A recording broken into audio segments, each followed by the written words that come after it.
Police officers in unmarked car open fire at vehicle, killing passenger in Mwenezi. Welcome to Zim Witness TV, your trusted source for the latest news and updates from Zimbabwe and beyond.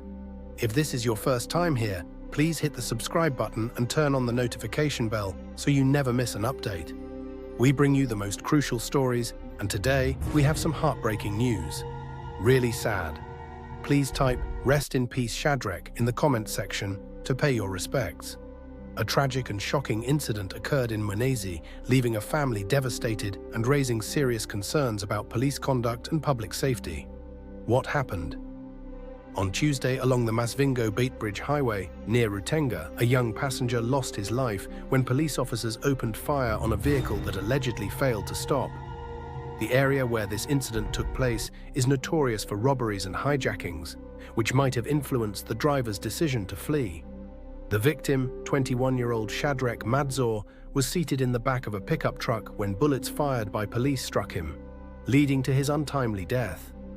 The police officers, who were using an unmarked Toyota Probox vehicle, engaged in a high-speed chase before both vehicles eventually stopped at a toll gate. It was only at this point that the police realized Madzor had been shot dead. Police reaction and family's response. Following the shooting, the police arrested the truck driver and another passenger, alleging that they were involved in criminal activities. However, after some time, the two were released without any charges. This has led to serious questions about the use of force by law enforcement and whether the police acted rashly. At the time of reporting, Inspector Kudakwashe Dewa, the spokesperson for the Zimbabwe Republic Police, ZRP, in Masvingo province, stated that he had not yet received the official report regarding the incident. Meanwhile, the deceased's uncle, Samson Madzor, has spoken out, accusing the police of gross misconduct and reckless use of firearms.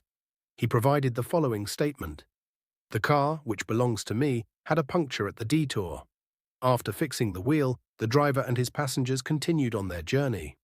Suddenly, they were flagged down by a Toyota Probox car without number plates. Fearing that it might be robbers, the driver did not stop and instead sped off. The unmarked car pursued them, and during the chase, the occupants opened fire, striking Shadreck twice. This is the exact statement we gave to the police in their presence." Was this a case of mistaken identity?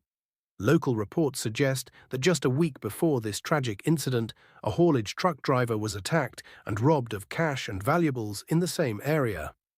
Given the high crime rate in the region, it is understandable that the driver might have feared for his safety when an unmarked vehicle attempted to stop them. This raises a critical question. Did the police fail to properly identify themselves before opening fire? If the driver had no way of knowing it was a law enforcement vehicle, then his instinct to escape was a reasonable reaction, especially given the recent violent crimes in the area. Concerns over police conduct. This incident has sparked outrage among the public, with many people questioning the police's approach to dealing with suspected criminals. There are concerns that law enforcement officers are misusing their weapons and escalating situations unnecessarily, leading to avoidable deaths. Here are some key concerns. 1. Why did the police use an unmarked vehicle without number plates? 2. Was there a clear reason to open fire on the vehicle? 3. Should the officers involved be held accountable for the killing? What happens next? As of now, it remains unclear whether the police officers responsible will face any disciplinary action or legal consequences. Investigations are expected to take place, but the Madzor family and the public are demanding justice for Shadreck. This case highlights a growing concern in Zimbabwe. Are law enforcement officers using excessive force? How can innocent civilians be protected from such deadly encounters? The death of Shadreck Madzor is a painful reminder that policing methods must be reviewed to prevent further unnecessary loss of life. What are your thoughts? Should police officers in Zimbabwe be allowed to use unmarked vehicles for operations? Do you think the police were justified in their actions, or was this an overreaction? Let us know your thoughts in the comment section below. And once again, rest in peace, Shadreck. Stay tuned to Zim Witness TV for more updates on this developing story. Don't forget to like, share, and subscribe.